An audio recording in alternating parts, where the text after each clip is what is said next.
అదే చెప్పాను కదా, అందుకే రీసెన్సీ ఫ్యాక్టర్స్ అనేవి చాలా కీలకం. బీఆర్ఎస్ ని దించాలి అని ప్రజలు నిర్ణయించుకున్నారు. ఓటు ఎవరికి వేయాలి, బీజేపీకి ఇంకా ఆ పరిస్థితిలో లేరు అనుకున్నారు కాబట్టి కాంగ్రెస్ ఓటేశారు. అదే ప్రజలు రేపు కాంగ్రెస్ వల్ల కష్టపడి నష్టపోతే కనుక మళ్ళీ బీజేపీకి ఓటేయచ్చు. కాబట్టి బీఆర్ఎస్ అన్నదే ఫస్ట్ దాన్ని దూరం పెట్టాలి అని నిర్ణయించుకున్న తర్వాత టాక్టికల్ ఓటింగ్ అనేది లాస్ట్ కొన్ని నెలల్లో ఇవన్నీ డిసైడ్ అవుతుంది. కాబట్టి బీజేపీ అనేది టెస్ట్ మ్యాచ్ ఆడేది, లాంగ్ టర్మ్ ఇన్నింగ్స్ ఆడుతుంది. కాబట్టి ఇదేదో ఇమ్మీడియట్ గా అయిపోయేటువంటి పరిస్థితి కాదు. ఇప్పుడు ఆల్రెడీ బలం పుంజుకున్నారు వాళ్ళు. కాబట్టి ఈ నేతృత్వంలో వాళ్ళు ఫోకస్ క్యాడర్ మీద, ఆర్గనైజేషన్ మ్యాటర్స్ మీద, గ్రాస్ రూట్ లెవెల్లో వాళ్ళ బలం పుంజుకునే దిశగా వాళ్ళు ప్రయత్నాలు చేస్తున్నారు. ఇంకా 3 ఏళ్ల వరకు ఆ సమయం ఉన్నది. అక్కడ మనకు అంటే కొంచెం పాపులర్ గా ఉన్నటువంటి నేతల కంటే కూడా ఎక్కువ ఆర్గనైజేషన్ పరంగా పనిచేసేటువంటి వ్యక్తులు కావాలి అని పార్టీ నిర్ణయించింది. అందుకని దీని తర్వాత అఫ్ కోర్స్ ఎన్నికల దగ్గర పడేటప్పటికి బహుశా ఇంకా కొంత పాపులర్ లీడర్నో లేకపోతే ఎవరైనా సమీకరణలకు సంబంధించిన వ్యక్తుల్లో అప్పుడు వాళ్ళు నిర్ణయిస్తారు. కాబట్టి ఇది ఎదుగుదలని చూడాలి, కానీ మనం ఎదుగుతున్నారా లేదా అది చాలా కీలకమే. గతంలో మోదీ గారి పేరిటే 4 సీట్లు వచ్చినాయి అప్పుడు, ఇప్పుడు దానికి డబుల్ అయింది. అలాగే రాజాసింగ్ గారు మీరు చెప్పిన దుబ్బాకాను మిగతా హుజూరాబాద్ ఎన్నికలన్నీ కూడా అవన్నీ ఏంటంటే మనకు బై ఎలక్షన్స్ లో గెలిచారు. మెయిన్ ఎలక్షన్ లో వాళ్ళు గెలవలేదు, బై ఎలక్షన్స్ లో గెలిచారు. అలాగే మనకు జిహెచ్ఎంసీ లో జరిగినటువంటి ఎన్నికలు కంప్లీట్ గా లోకలైజ్డ్ ఎన్నికలు. కాబట్టి లోకలైజ్ ఫ్లేవర్ బండి సంజయ్ తీసుకురాగలిగారు, అక్కడ రఘునందన్ రావు దుబ్బాకలో తీసుకురాగలిగారు, హుజురాబాద్ లో ఈటెల రాజేందర్ తీసుకురాగలిగారు.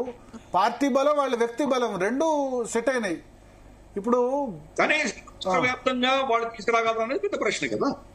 వాళ్ళ ఏరియాలో మనకు బలం ఉండదు, నేను ఒప్పుకుంటాను. కానీ మనకు ఇవన్నీ చోట్ల బలాన్ని బండి సంజయ్ తీసుకురాగలిగారు అంటాను నేను దుబ్బాక నుంచి.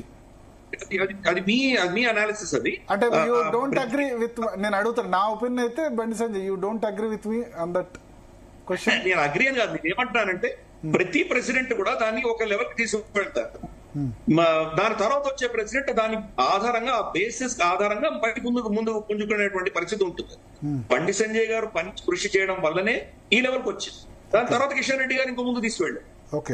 ఇప్పుడు రామచంద్రరావు గారికి ఒక ప్లాట్ఫామ్ ఉంది కాబట్టి దాని నుంచి ఆయన పైకి తీసుకెళ్ళారు. ఇదేదో ఒక లీడర్ లేకపోతే కనుక మొత్తం కొలాప్స్ అవుతుంది అన్నటువంటి విషయం కాదు కదా. కాబట్టి బండి సంజయ్ గారు చేసిన దాంట్లో లాభాలు వచ్చినాయి, కానీ దాన్ని కోర్స్ కరెక్షన్ చేయవలసిన ఆవశ్యకత కూడా మనకు కనిపిస్తోంది. ఇప్పుడు బహుశా మనం ఆయనను బీఆర్ఎస్ కి వ్యతిరేకంగా చాలా ఉద్యమాలు చేశారు ఆయన, చాలా పోరాటం చేశారు ఆయన. బహుశా దానికంటే కూడా ఇప్పుడు ఫోకస్ అన్నది పార్టీ కేడర్ మీద, పార్టీ ఆర్గనైజేషన్ స్ట్రక్చర్ మీద, గ్రాస్ రూట్ లెవెల్ మీద పెట్టాలి. ఇంకో పార్టీ నిర్ణయించుకుంది. అది ఇంకా ఎన్నికల సమయం ఉంది కదా. ఈ 3 సంవత్సరాల్లో అది బలోపేతం అయితే కనుక తర్వాత వచ్చేటువంటి నేతృత్వం ఏదైతే ఉందో, తర్వాత వచ్చేటువంటి ఎవరైతే వస్తున్నారో వాళ్ళు దీని ఆధారంగా ఇప్పుడు 3 ఏళ్లలో జరిగేటువంటి దాని ఆధారంగా నెక్స్ట్ లెవెల్ కి వాళ్ళు జంప్ చేయొచ్చు. కాబట్టి ఈ ఒక ఆలోచన చేస్తుంది, ఆలోచన లేకుండా చేయలేదు. మాధవ్ గారు కూడా అక్కడ ఆంధ్రప్రదేశ్ లో చూసామంటే ఆయన కూడా చాలా దీర్ఘకాలంగా, ఎంతో కాలంగా మనకు కేడర్ ఉన్నటువంటి, కేడర్ తో కలిసి పనిచేసినటువంటి వ్యక్తి. అందుకని అతన్ని అపాయింట్ చేశారు. అక్కడ కూడా వాళ్ళు ఏదో కొంత ఏదైనా మనం ఏమంటారంటే ఒక పాపులర్ నేతను అక్కడ కూడా పెట్టలేదు. కాబట్టి ఇది మొత్తం దేశవ్యాప్తంగా కూడా మనం చూస్తోంది. అక్కడంటే కూటమి అక్కడ సరే, అది ఆ సిచ్యువేషన్ వేరు. అక్కడ కూటమి తెలుగుదేశం మీద డిపెండ్, ఇక్కడ అధికారంలోకి రావాలని చూస్తుంది. అక్కడ సిచ్యువేషన్ ఇస్ ఎంటైర్లీ డిఫరెంట్. అక్కడ చంద్రబాబుకు వ్యతిరేకంగా వెళ్లే పరిస్థితి లేదు. అక్కడ కూడా సేమ్ స్టోరీ. అక్కడ కూడా కేడర్ ని ఇంప్రూవ్ చేయడానికి కోసం ఆయన తీసుకొచ్చారు. సరే, కూటమి ఉన్నది, నేను కాదనట్లేదు. కానీ కూటమి ఈ రోజు ఉంది, రేపు పోవచ్చు, మనం చెప్పలేము. కాబట్టి కూటమికి అతీతంగా వాళ్ళ పార్టీ కేడర్ ని, వాళ్ళ గ్రాస్ రూట్ లెవెల్ శక్తిని పెంచుకోవడానికే అటువంటి ఒక కార్యకర్తని తీసుకొచ్చారు. ఆయనకు గ్రాస్ రూట్ లో కార్యకర్తలందరూ తెలుసు, ఎన్నో సంవత్సరాలుగా పనిచేసినటువంటి వ్యక్తులు వీళ్ళిద్దరు కూడా, రామచంద్రరావు గారు కానీ మాధవ్ గారు కానీ. అందుకని అటువంటి వ్యక్తి పెద్ద పీట వేయడం అనేది మనం ఆ దృష్టిలో అర్థం చేసుకోవాలి. ఒకసారి మనం పార్థసారథి గారి ఒపీనియన్ తెలుసుకుందాం. పార్థసారథి గారు, సో ఏమంటారు, ఒక జాతీయవాద జర్నలిస్ట్ గా ఎట్లా విశ్లేషిస్తారు అంటే గిరిధర్ గారు చెప్పింది అంతా కూడా ఆర్గనైజేషన్ పరంగా ఆలోచన చేయడము ఇదంతా బాగానే ఉందా? 2 విషయాల్లో గిరిధర్ గారిని ఒకసారి ఆలోచించుకోమని చెప్తాను నేను. ఒకటి, బండి సంజయ్ గారి విషయానికి వచ్చినప్పుడు ఇక్కడ వ్యక్తిని పక్కన పెడితే, ఒక వ్యక్తి రాష్ట్ర అధ్యక్ష పదవిలో ఉండి రాష్ట్రం మొత్తం పార్టీని, పార్టీ కార్యకర్తల ఈ మొత్తం వ్యవస్థని మొత్తాన్ని ఉత్తేజపరిచి ఒకానొక స్టేజ్ లో బీఆర్ఎస్ కు ఆల్టర్నేటివ్ బీజేపీ అన్న రీతిలో ముందుకు తీసుకొని వచ్చాడు ఆయన. అది మీరు చెప్పినట్లు ఈ ఉప ఎన్నికలు గాని హైదరాబాద్ ఎలక్షన్లు గాని ఇదంతా కూడా ఒక వాతావరణం తెలంగాణలో బిల్డప్ చేయడానికైతే ఉపయోగపడింది. రేపు బీఆర్ఎస్ ని ఓడించాలి అని అంటే అది భారతీయ జనతా పార్టీ వల్లే సాధ్యమవుతుంది అన్న ఒక వాతావరణాన్ని ఆయన తీసుకొచ్చాడు. సరే, ఆయన్ని ఏ కారణాల చేతైనా అది పార్టీ అంతర్గతంగా నిర్ణయం తీసుకుంది. ఆయన్ని తప్పించడం అనేది ఏదైతే ఆ మొత్తం వాతావరణం బిల్డప్ అయిందో, కార్యకర్తలను ఆయన ఉత్తేజపరచగలిగాడో అక్కడ కొంత ఇబ్బంది వచ్చింది అన్న విషయాన్ని మనం ఖచ్చితంగా అంగీకరించాలి. రెండవ అంశం, ఇందాక మీరు గిరిధర్ గారిని అడిగినప్పుడు కరెక్ట్ గా ఎన్నికలకి 5 నెలల ముందు అధ్యక్షుడిని మారుస్తారా అని అంటే, కరెక్ట్ గా 5 నెలల ముందు అధ్యక్షుడిని మార్చడానికి అతనికి గిరిధర్ గారు చెప్పినట్లు లాస్ట్ మినిట్ లో అన్ని జరుగుతాయన్నది అది జరగదండి రాజకీయాల్లో. ఇప్పుడు బండి సంజయ్ గారిని దించే టైంకి, అంటే తప్పించే టైంకి ఒక రకంగా కాంగ్రెస్ పార్టీ పూర్తిగా జీవరహితమైన అన్ని చోట్ల డిపాజిట్ కోల్పోయింది, జీవరహితమైన పార్టీగా ఉంది. అటువంటి పార్టీ ఈ నిర్ణయం వల్ల పుంజుకొని ఏ విజయం అయితే భారతీయ జనతా పార్టీకి రావాలనో ఆ విజయాన్ని తను కైవసం చేసుకుని రేవంత్ రెడ్డిని ముఖ్యమంత్రి. ఇవాళ రేవంత్ రెడ్డి ప్లేస్ లో బండి సంజయ్ సీఎం గా ఉండేవాళ్ళు, లేదా నేనేమంటా అంటే 25-30 సీట్లు వస్తే కింగ్ మేకర్ అండి. ఈ 25-30 సీట్లు బీజేపీకి వస్తే బీఆర్ఎస్ కు వచ్చేది కాదు, కాంగ్రెస్ కు వచ్చేది కాదు. బీఆర్ఎస్ ఖచ్చితంగా కేంద్రంలో సపోర్ట్ కాబట్టి బీజేపీ సీఎం అయ్యేవారు. మణిపూర్, గోవా ఇటువంటి సిచ్యువేషన్ మనం చూసాం కదా. బీజేపీ సీఎం అవుతారా లేదా అన్నది మనం తర్వాత మాట్లాడుతాం. 20 సీట్లు వస్తే బీజేపీ సీఎం అయ్యేవాళ్ళు వాళ్ళు ఉన్న సిచ్యువేషన్ లో. గోల్కొండ కోట మీద కాషాయ జెండా ఏదైతే ఉందో అది ఎగిరేది. ఎందుకంటే కేంద్రంలో మళ్ళీ బీజేపీ గవర్నమెంట్ వచ్చింది కదా. గోవాలో ఎన్ని సీట్లు ఉంటే గవర్నమెంట్ ఫామ్ చేశారు, మణిపూర్ లో ఎన్ని సీట్లు ఉంటే గవర్నమెంట్ ఫామ్ చేశారు. భరత్ గారు, తెలంగాణలో చాలా దగ్గరగా వచ్చింది విజయానికి ఆ రోజున్న వాతావరణంలో. ఒకానొక సందర్భంలో కాంగ్రెస్ పార్టీ లేదు. మనము బండి సంజయ్ గారు మార్పు జరిగే టైంకి కాంగ్రెస్ పార్టీ ఫీల్డ్ లో లేదు. అది మనం ఆ వాస్తవాన్ని అంగీకరించాలి. రెండోది, చివరి 4 నెలల్లో ఒక ఆర్గనైజేషన్ అధ్యక్షుడిని మార్చి కొత్త అధ్యక్షుడిని పెట్టి ఆర్గనైజేషన్ ని మనం ఆ రోజున్న సమస్యల కారణంగా ఉత్తేజపరుస్తానంటే అది అయ్యే పని కాదు. ఎన్నికల వ్యవహారం, ఎన్నికల దీంట్లో ఒక 2 ఏళ్లుగా ఒక వ్యక్తి దాన్ని బిల్డప్ చేసుకుంటూ వచ్చి ఆర్గనైజేషన్ ని ఇది చేసుకుంటూ వచ్చి ఎన్నికల ముందు నేను అప్పచెప్పాలి అనేది రాజకీయాల్లో ఒక రకంగా ఇబ్బందికరమైన పరిణామం. అది జరగదు. రామచంద్రరావు గారే రాబోయే ఎన్నికల్ని లీడ్ చేయాల్సి ఉంటుంది. రామచంద్రరావు గారే దానికి ప్రణాళిక రచించాల్సి ఉంటుంది. రామచంద్రరావు గారే ఓటమా గెలుపా అన్నది కూడా నిర్ధారించుకునేంత వరకు ఉండాల్సిన పరిస్థితి ఉంటుంది. అంతేగాని నేను 4-5 ఏళ్ల ముందు క్యాస్ట్ ఈక్వేషన్ మనం 4 నెలల ముందు మార్చేస్తాము అని అంటే దానివల్ల ఇబ్బందికరమైన పరిణామం వస్తుంది. మొదటి అంశం ఏదైతే గిరిధర్ గారు చెప్పారో అది బీజేపీ కొంత సెల్ఫ్ గోల్ చేసుకుందనే మనం అనుకోవచ్చు ఆ రోజున్న పరిస్థితిని బట్టి. ఇప్పుడు రెండోది ఏదైతే 4 నెలల ముందు మేము మారుస్తామంటారో అది ఇంకొక సెల్ఫ్ గోల్ అవుతుంది తప్ప ఇంకోటి కాదు. ఈ రోజు రామచంద్రరావు గారిని ఎంపిక చేశారు.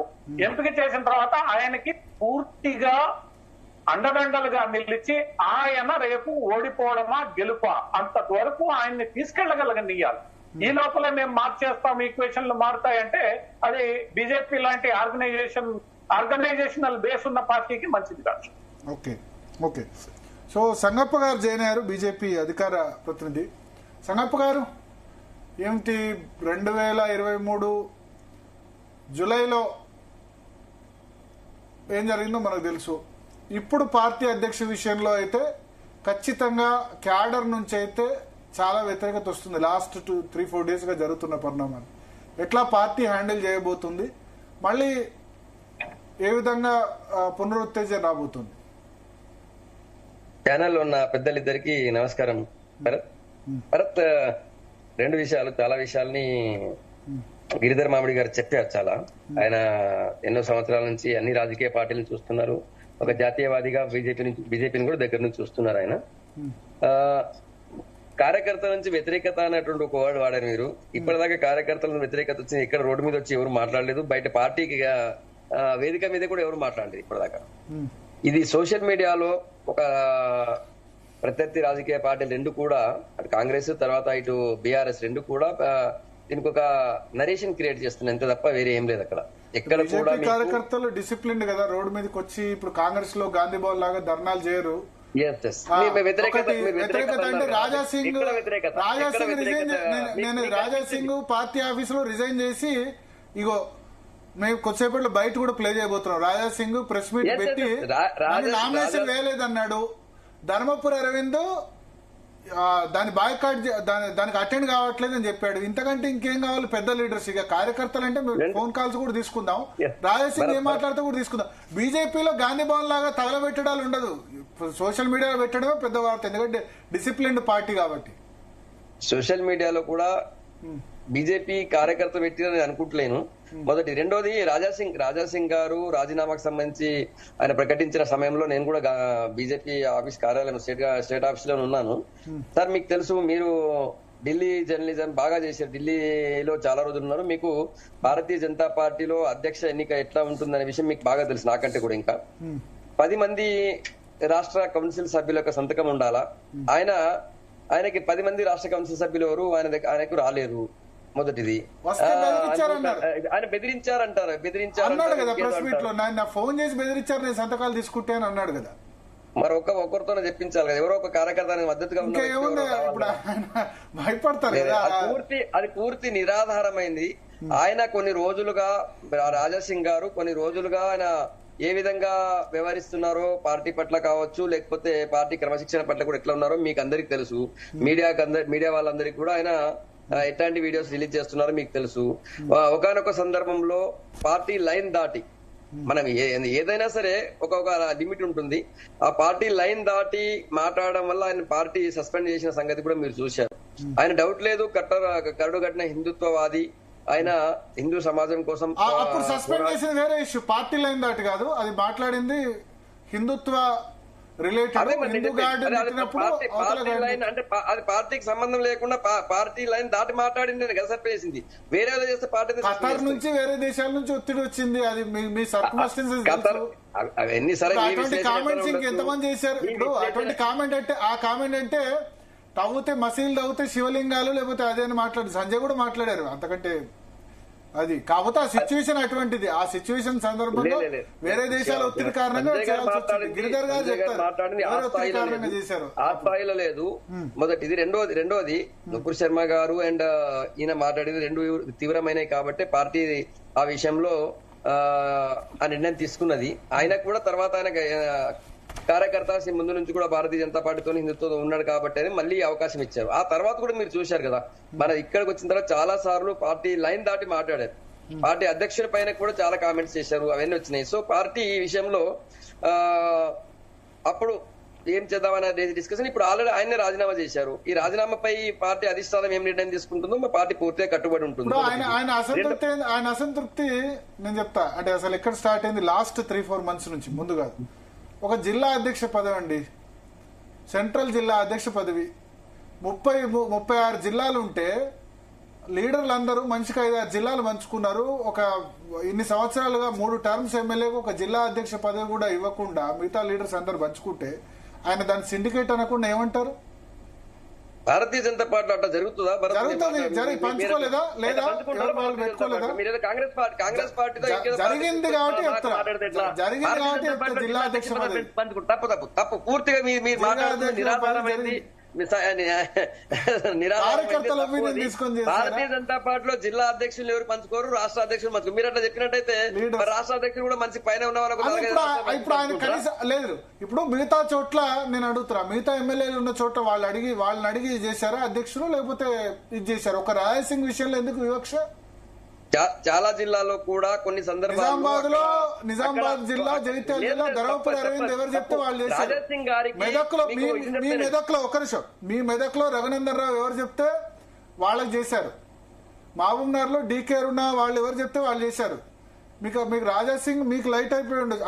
సరే, మీరు టీవీ డిబేట్ లో మీరు చెప్పకపోవచ్చు, టీవీ డిబేట్ లో మీరు స్పోక్స్ పర్సన్ ఉన్నారు కాబట్టి చెప్పకపోవచ్చు, కానీ మిగతా ఇప్పుడు అరవింద్ చెప్పిన వాళ్ళని చేస్తారు, ఈటల రాజేందర్ చెప్పిన వాళ్ళని వాళ్ళ ప్లేస్ లో చేస్తారు, బండి సంజయ్ చెప్పిన వాళ్ళని చేస్తారు, డీకే అన్న చెప్పిన వాళ్ళని చేస్తారు, రఘునందన్ రావు చెప్పిన వాళ్ళని చేస్తారు మీ మెదక్లో. రాజాసింగ్ మాత్రం Yes, yes. మీకు ఒక ఇన్ఫర్మేషన్ ఇస్తాను నేను, మీకు ఒక ఇన్ఫర్మేషన్ ఇస్తా.